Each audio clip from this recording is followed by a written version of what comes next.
1906년 멕시코의 포르피리오 디아스 대통령은 태평양에 위치한 무인도 클리퍼든 섬에 대한 실효적 지배를 인정받기 위해 섬에 등대를 건설하고 책임 장교인 라몬 아르노를 필두로 13명의 군인과 아내 그리고 하인들을 보냈습니다. 이들은 클리퍼든 섬을 유토피아로 만들기 위해 많은 땀을 흘렸고요. 그 결과 1914년 섬의 주민은 무려 100여 명으로 늘어났는데요. 그런데 1910년에 멕시코 혁명이 일어나면서 이들을 섬으로 보낸 포르피리오 디아스 대통령이 사임됐고요. 이윽고 섬의 정착민들을 방치, 나몰라라 하게 됩니다. 버림받은 처지가 된 주민들, 결국 영양 부족으로 괴혈병을 앓으며 하나둘 목숨을 잃기 시작했고요. 식량을 구하기 위해 바다로 나간 책임 장교와 섬의 남자들은 카누가 침몰해 모두 사망하고 맙니다. 이제 클리퍼든 섬에 남아있는 주민들은 모두 여자들과 아이들뿐. 그런데 이 절망적인 상황에 등장한 한 남자. 무리와 떨어져 홀로 절벽 아래 오두막에 살았던 등대지기 빅토리아노 알바레즈였습니다. 이때부터 유토피아를 꿈꾸던 클리퍼든 섬은 지옥의 섬으로 변하기 시작합니다. 빅토리아노는 섬의 왕을 자처하며 모든 여자를 성노예로 삼았고요. 자신이 소지한 소총 한 자루만 남기고 다른 무기는 모두 바다에 버린 후 자신을 거역한 사람들을 무자비하게 살해하기 시작합니다. 빅토리아노는 책임 장교의 아내였던 엘리시아를 자신의 아내로 맞이하겠다고 하는데요. 그런데 이때 엘리시아는 굶어 죽던 아니면 빅토리아노에게 죽게 되는 건 매 한 가지다. 결혼을 준비할 시간을 달라고 한 뒤 빅토리아노가 방심한 사이 남겨진 사람들과 함께 도끼와 망치로 그를 죽이고 맙니다. 그런데 그때 해안선 너머에 있는 미국 상선 요크타운 호가 이들 앞에 나타난 겁니다. 결국 엄마와 아들 페드로는 다른 생존자들과 함께 그곳을 빠져나올 수 있었습니다. 다행이네. 수취인 불명, 그 섬의 미스터리. 캐나다 세일리시 해안의 제다이아 섬을 찾은 한 가족. 천혜의 자연을 만끽하며 즐거운 시간을 보내고 있던 그때 어디선가 들려온 비명소리. 이 가족이 발견한 물체의 정체, 말 그대로 잘린 발이었습니다. 당시 제다이아 섬을 찾은 가족이 발견한 운동화는 양말을 신은 남성의 오른발이 들어있었습니다. 그리고 이로부터 일주일 후 인근의 가브리올라 섬에서도 또 다른 남성의 오른발이 발견되더니 무려 12년 동안 운동화를 신은 잘린 발이 18개나 발견되고 맙니다. 그런데 정말 더 의아하고 미스터리한 점은 발견된 발은 딱 복숭아 뼈 위치까지 잘려져 있었으며 운동화를 신었다는 공통점이 있었는데요. 웬일이에요? 이게 우리 한강에서 이런 일이 있다고 생각해보세요. 복숭아 뼈까지만 잘린 진짜 너무 무서운데요? 운동화 신는 발들이 막 18개가 발견했다고 해요. 다리도 못 건널 것 같은데 그러면? 이게 어디서 온 거예요? 왜 그러는 거예요? 결국 캐나다 연방 경찰은 대대적인 조사에 나섰지만 안타깝게도 그 어떤 단서도 찾지 못했고요. 그렇지 않아도 잘린 발들이 혹시나 근처에서 풍랑을 맞은 어부나 여객기 사고의 희생자라고 추정해서 일일이 DNA 조사도 해봤지만 대부분 신원을 확인하지 못했다고 하는데요. 매년 잘린 발이 나타나는 공포의 해변. 영화한다면 캐스팅하시겠습니까? 행방불명된 등산객을 찾기 위해 홋카이도 다이세트 산 위를 날던 경찰 헬리콥터. 순간 기묘한 문양을 발견합니다. 그 문양은 바로 SOS라고 쓰인 구조 문자였죠. 그리고 실종된 등산객이 무사히 구조되면서 안도의 숨을 내쉰 그 순간 그는 경찰 조사에서 이 SOS 문자를 쓴 적도 본 적도 없다고 대답합니다. 또 다른 실종자를 찾기 위해 산속을 샅샅이 뒤진 경찰. 그러던 어느 날 SOS 문자 인근에서 유골의 파편과 카세트 테이프, 소형 녹음기가 든 가방을 발견합니다. 그리고 그 테이프 속에는 한 남자의 목소리가 녹음돼 있었는데요.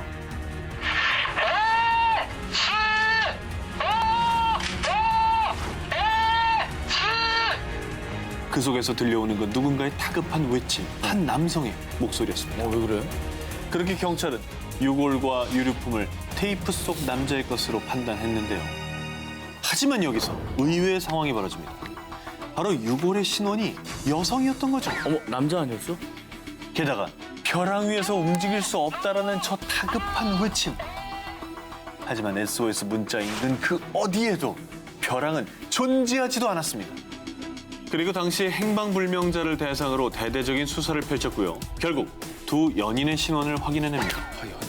우여곡절 끝에 사건이 해결되면서 경찰은 유가족에게 유류품을 전달하는데요. 그런데 이 목소리는 우리 애가 아니에요. 뭐야 또. 테이프 속 목소리는 행방불명된 남자가 아니라는 거였죠. 뭐야 또? 나오는 사람 몇 명이야? 정체를 알 수 없는 제3의 인물이 등장하면서 수사는 또다시 미궁에 빠지는데요. 지금까지 일본 최대의 조난 미스터리로 불리는 이 사건. 과연 그 남자의 정체는 무엇이었을까요? 2016년 3월 조업에 나선 필리핀 어부 크리스토 에스카르테는 돛이 부러져 있는 수상한 요트를 발견합니다.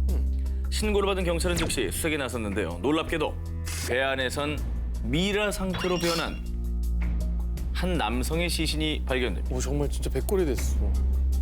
기이하게도 책상에 엎드린 채 그대로 굳어버린 남성의 시신. 대체 그는 누구이며 어떤 사연 때문에 이런 모습으로 발견이 된 걸까요? 경찰의 확인 결과 죽은 남성은 59살의 독일인 만프레드 프리츠 바이오라트였습니다. 자, 그런데 부검 이후에 밝혀진 사인은 급성 심근경색. 그리고 더 놀라운 것은 그가 죽은 지 고작 7일밖에 되지 않았다는 점입니다. 아무리 그래도 저렇게 될 수가 있어요. 믿기 어려운 일이지만요. 건조한 바닷바람, 뜨거운 온도, 그리고 소금기가 섞인 공기가 그를 단 7일 만에 완벽한 미라로 만들어버린 겁니다. 그는 왜 혼자서 이 험한 바다에 나서게 된 걸까요? 만프레드는 아내인 클라우디아와 함께 요트를 타고 전 세계 곳곳을 여행했습니다. 그런데 2008년 두 사람은 안타깝게도 이혼을 했다고 합니다. 더 안타깝게도 2010년엔 아내가 암으로 사망을 하고 맙니다. 하지만 아내와 헤어진 뒤에도 쓸쓸히 혼자 항해를 계속했던 만프레드. 그리고 2009년 그는 결국 실종이 됩니다. 그런데 미라게 된 남자 곁에 남겨진 마지막 메모가 미스터리를 더합니다. 우리는 지난 30년간 같은 길을 함께 걸었다. 그런데 어떤 힘이 우리를 갈라놓았고 당신은 떠났다. 마치 사망한 아내의 죽음을 아는 듯한 메시지를 남긴 거죠. 죽는 순간까지 아내를 추억했던 항해사 만프레드. 대체 그는 아내와 헤어진 7년간 어디를 그토록 헤매고 있었을까요? 미라가 된 항해사 남편의 풀리지 않는 미스터리였습니다. 사라진 10년 나를 찾아줘. 이탈리아 남부의 한 마을 운전 중이던 알로이시오 조르다노 씨는 음주 단속 경찰을 만나게 됩니다. 잠시 검문이 있겠습니다. 어딘가 모르게 불안하고 떨리는 눈빛의 조르다노. 그런데 그때 저기요. 저 뒷좌석의 아이는 누굽니까? 아들인가요? 아무 대답도 하지 않는 조르다노. 결국 조르다노는 경찰과 함께 집으로 향했는데요. 그런데 경찰은 그의 집에 들어서자마자 놀라움을 금치 못합니다. 아, 뭐냐 또. 온 집안은 쥐와 벌레로 들끓었고 심지어 화장실도 플라스틱 양동이뿐. 그런데 더 충격적인 것은 이 지옥 같은 곳에 온몸이 찢기고 멍든 채 묵혀있는 여자와 날로 보이는 어린 소녀가 함께 있었다는 겁니다. 아, 이게 뭐야 또. 아니, 이게 도대체 무슨 상황이에요, 이게? 지난해 11월 이탈리아 전체를 큰 충격에 빠뜨린 이 사건. 지난 11월. 얼마 안 됐네요. 지난 11월이요? 그렇습니다. 이 비극의 시작은 10년 전으로 거슬러 올라갑니다. 이탈리아 남부 지젤리아 근처의 한 시골 마을에 루마니아 출신의 19세 소녀가 일자리를 구하기 위해 찾아왔는데요. 이 소녀가 찾은 일자리는 불치병을 앓고 혼자 사는 한 부인의 간병인 자리. 하지만 부인의 병색은 점점 악화되어 갔는데 그런데 그때 오랜 시간 집을 떠나 있던 부인의 남편 알로이시오 조르다노 씨가 돌아왔던 겁니다. 자, 그런데 안타깝게도 부인은 남편이 돌아온 지 얼마 되지 않아 결국 세상을 떠났는데요. 간병인 소녀에게 조르다노 씨는 당분간 지낼 장소를 마련해 주겠다고 했습니다. 그런데 그녀가 도착한 곳은 털어빠진 오두막집 앞. 이때 뭔가 이상한 낌새를 느낀 소녀는 도망치려고 했지만 조르다노 씨에게 그대로 감금당하고 맙니다. 조르다노, 그의 정체는 알고 보니 여성 유괴 및 성폭행 혐의로 5년형을 선고받고 수감됐다가 풀려나 집을 오랜만에 찾아왔던 남자였던 겁니다. 자, 그리고 19세 소녀가 29이 될 때까지 어머. 무려 10여 년이나 흘러서야 세상에 알려진 지우. 한 남자의 비뚤어진 욕망으로 짓밟힌 한 소녀의 10년. 그 시간은 그 무엇으로도 보상받을 수 없을 겁니다. 완벽한 공무원의 이중 생활. 2011년 9월 어느 날 리양시의 한 경찰서로 한 여성이 뛰쳐들어옵니다. 살려주세요. 지금 지하 감옥에서 탈출했어요. 거기에 다른 여자들도 더 있어요. 여자와 함께 급히 찾은 인근의 한 아파트. 평범해 보이는 아파트 외관과는 달리 지하에는 감옥으로 개조된 지하실이 존재했습니다. 그런데 더 놀라운 건 그곳에 3명의 여성이 갇혀있던 겁니다. 저렇게. 그렇게 그녀들의 존재와 함께 2011년 중국을 경악해 만든 사건의 전말이 드러나게 됩니다. 피의자 혐의는 고의 살인, 강간, 집단 매춤, 불법 감금, 마약 제조, 음란물 유포 등입니다. 이 엄청난 범죄를 저지른 사람은 단 한 사람. 그의 이름은 리하오. 리양시 품질 및 기술 관리국에서 근무하는 공무원이었던 건데요. 그는 함께 일하는 동료들 사이에서도 늘 평판이 좋았던 인물이었습니다. 그런데 그의 완벽한 모습 뒤에 가려진 엽기 행각도. 아내에겐 야간 업무를 한다며 집을 나선 뒤 그의 발길이 향한 곳은 지하 감옥. 그곳에서 그는 자신이 납치한 여성들에게 폭행과 강간을 일삼았고 그러던 2011년 9월 많은 돈이 필요했던 리아오는 여성들에게 성매매를 시켰는데 감시가 허술한 틈을 타 한 여성이 탈출했고요. 경찰에 신고하며 그의 범죄가 세상에 알려지게 된 거죠. 인간의 탈을 쓴 짐승. 이 말이 그냥 딱 맞는 인간이네요. 인간이 가져서는 안 될 잔혹한 양면성. 완벽한 공무원의 이중 생활이었습니다. 러시아 수도 모스크바에서 동쪽으로 약 400km 떨어져 있는 니즈니 노브고르드주.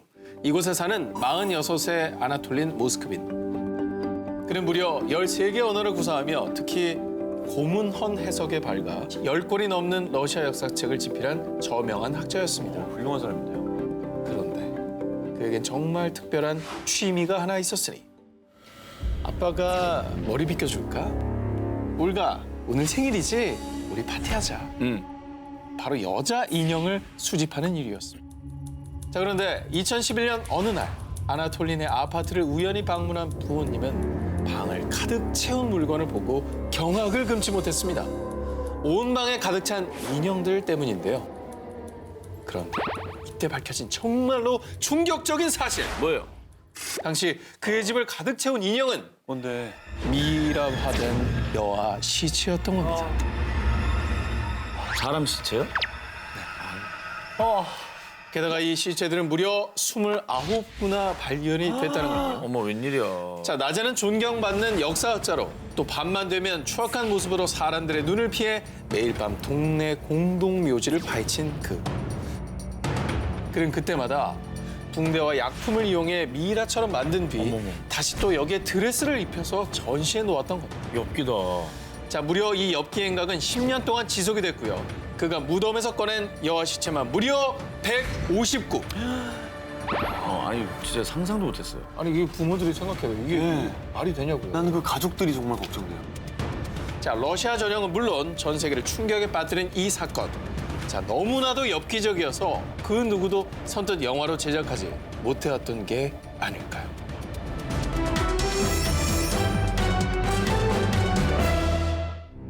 자신들만의 세계에 빠져 살았던 영국의 한 쌍둥이 자매가 있습니다.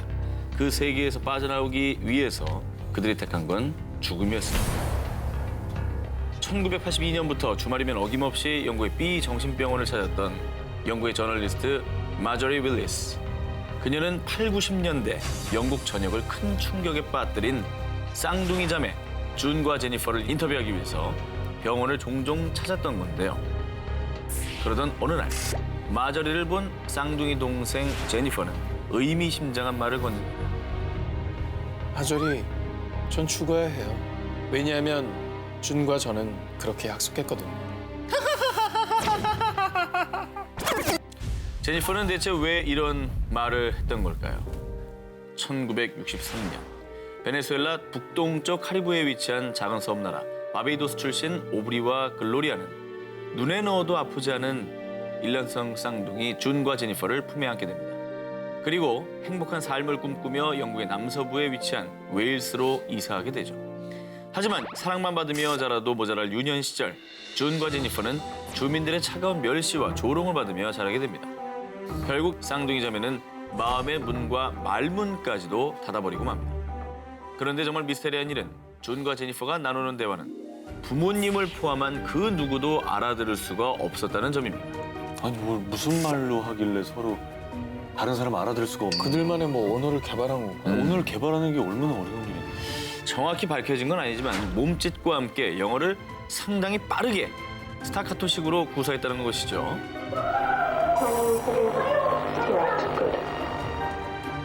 그래서 사람들은 이 자매를 두고 침묵의 쌍둥이, 악마의 쌍둥이라고 불렀습니다. 그러던 어느 날 준, 우리 심심한데 소설 하나 써볼까?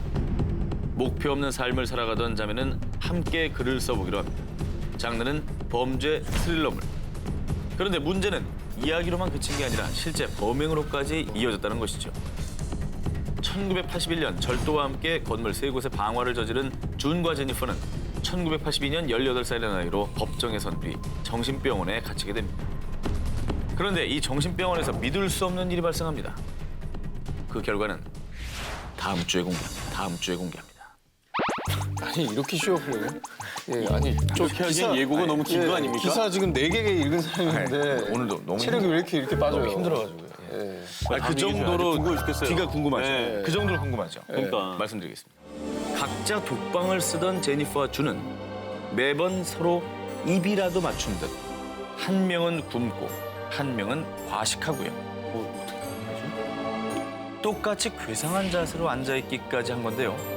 게다가 이런 미스테리한 행동을 수차례 반복하게 이릅니다.